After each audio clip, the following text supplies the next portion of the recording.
করেন, আমাকে গ্রেফতার করেন, আমি দোষ স্বীকার করব। আমি দোষ স্বীকার করে 164 ধারায় জবানবন্দি দেব এবং সাথে ওই যারা যারা যারা উস্কানি দিছে, যাদের পোস্ট দেখে আমরাও পোস্ট দিছি, এই সাদিকুর রহমান খানের পোস্ট দেখে আমরা দিছি, সার্জিস আলমের পোস্ট দেখে আমরা দিছি, এই যে নাসিরউদ্দিন পাটোয়ারির পোস্ট দেখে আমরাও পোস্ট দিছি। এখন সাধারণ মানুষকে গ্রেফতার করবেন, আমাদের কেন করবেন না? আর আমাদের যদি করেন, নাসিরউদ্দিন পাটোয়ারি কেন বাদ যাবে? সার্জিস আলম কেন বাদ যাবে? শিবিরের নেতারা কেন বাদ যাবে? কেন? বাংলাদেশ মগের মূল্য পাইছেন, তাই না? আমাকে গ্রেফতার করেন, মবের উস্কানি তো আমরা দিয়েছি, এই জন্য মানুষ যায় মব করছে। আমরা কেন দিয়েছি? নাসিরউদ্দিন পাটোয়ারিদের দেখা দেখি দিয়েছি, সার্জিস আলমদের দেখা দেখি দিয়েছি।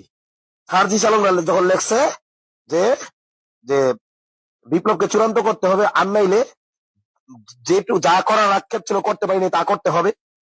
নাসিরউদ্দিন পাটোয়ারি, আল্লাহর কসম আবারও বলতেছি, আমরা ডাইরেক্ট প্রথম আলো, ডেইলি স্টারের নাম ধরে বলি নাই।